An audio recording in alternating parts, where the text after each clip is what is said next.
జర్నీలో ఉన్నారు కాబట్టి రీట్స్, గోల్డ్ అంటే రెండిట్లో ఏదంటే బెటర్ అంటే మీరు ఏది ఆప్షన్ చూస్ చేస్తారు?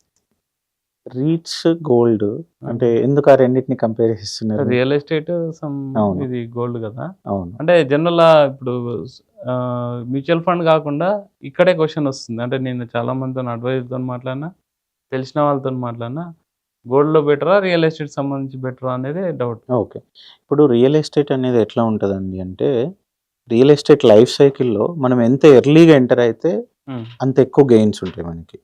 ఎర్లీ అంటే ఇప్పుడు ఇండియాలో చూస్తే farm land is the beginning real ఎస్టేట్‌కి. ఓకే. తర్వాత వచ్చేసి ఏంటి దాన్ని తీసుకొని లేఅవుట్ చేసి ఫార్మ్ ప్లాట్సా లేకపోతే ఓపెన్ ప్లాట్సా చేస్తారు. హ్మ్.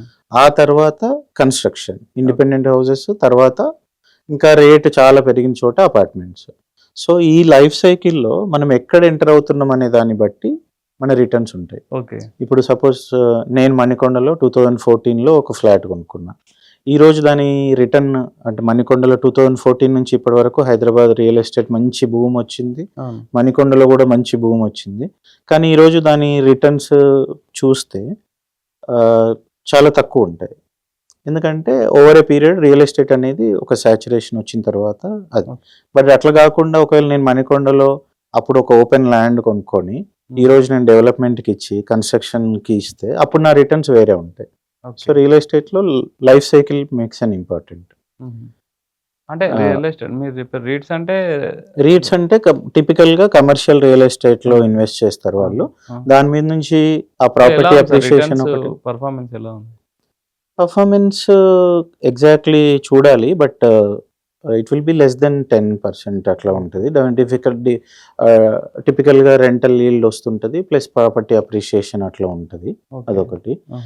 గోల్డ్ వచ్చేసి ఏంటి అంటే మనకి ఒక అట్‌లీస్ట్ కొన్ని సంవత్సరాల క్రితం వరకు మనకి ఇండియన్స్‌కి ఫారిన్ కరెన్సీ ఎక్స్‌పోజర్ తీసుకునే ఆప్షన్ లేదు. ఓకే. గోల్డ్ ఒక్కటే మనకున్న ఆప్షను. ఎందుకంటే గోల్డ్ రేట్ అనేది డాలర్ టర్మ్స్‌లో చెప్తారు. డాలర్ రేట్ పెరిగినా, తగ్గినా దాన్ని బట్టి మనకి రూపీ, డాలర్‌కి కూడా అట్లా గోల్డ్ చాలా హెల్ప్ అయింది ఇండియన్స్‌కి. ఓకే. సో, గోల్డ్ మంచిదా? రీట్స్ మంచిదా? అంటే ఐ థింక్ ఆ రెండిటిని కంపేర్ చేయడం కరెక్ట్ కాదనుకుంటా నేను. అంటే పర్సెంటేజ్ ఒక పర్సనల్ అలొకేషన్‌లో గోల్డ్ కంపల్సరీగా కొంచెం ఉండాలి. హ్మ్. ఎందుకంటే ఇండియాలో రిక్వైర్మెంట్ కూడా ఉంటది పర్సనల్ యూజ్‌కి. Okay. Plus as an investment కూడా. ఎప్పుడైతే ప్రపంచంలో అన్‌సర్టెనిటీ పెరుగుతుందో, కంట్రీస్ మధ్యలో ఎక్కువ కన్‌ఫ్యూజన్స్ వస్తుంటాయో, హ్మ్. అప్పుడు గోల్డ్‌కి అదొక రిజర్వ్ కరెన్సీ లాగా చూసుకుంటారు కాబట్టి, అది దానికి వాల్యూ పెరగడానికి ఛాన్సెస్ ఎక్కువుంటాయి. ఇప్పుడు మనం ఆల్రెడీ లాస్ట్ 2, 3 ఇయర్స్ చూసినాము. అవును. ఇప్పుడు మళ్ళీ కొంచెం కన్సాలిడేట్ అయిపోయింది. అవును. లాస్ట్ గోయింగ్ ఇయర్ ఫార్వర్డ్ చూసుకుంటే ఎట్లా ఇంచుమించు ఉంటది? 70% గోల్డ్ రిటర్న్స్ ఇచ్చింది. అవును. సిల్వర్ వచ్చేసి 140 ప్లస్సే పర్సెంటేజ్ అవును. ఇచ్చింది. అవును. ఈ ఇయర్ కొంచెం బాగా తగ్గిపోయింది. అవును. ఆ! సో, మీరు చూస్తున్నది ఇది ఏంటి రూపీ టర్మ్స్‌లో చూస్తున్నారు. హ్మ్. డాలర్ టర్మ్స్‌లో చూస్తే జర్నీ డిఫరెంట్‌గా ఉంటది. ఇంకొంచెం తక్కువ రిటర్న్స్ అంటే ఉంటాయి. మీరు డైరెక్ట్ అట్లా. గన్ షాట్‌లో చెప్పాలంటే ఇన్వెస్ట్ చేయాలా వద్దా gold and silver? Gold and silver me asset allocation, me overall balance షీట్‌లో గోల్డ్‌కు ఒక పర్సెంటేజ్. 10%, 15% ఉంచుకోవడం అనేది కరెక్ట్. హ్మ్. ఆల్రెడీ ఉంటే ఎక్కువ కొనుక్కోవద్దు. లేదనుకోండి గ్రాడ్యుయల్‌గా కొనుక్కోవడం బెటర్. ఓకే. అంటే ఒకేసారి మొత్తం ఎందుకంటే రేపు ఎగ్జాక్ట్‌లీ ఏం జరుగుతదని తెలీదు. ఇప్పుడు గోల్డ్ పెరగక ముందు ఎవరు దాన్ని గెస్ చేయలే.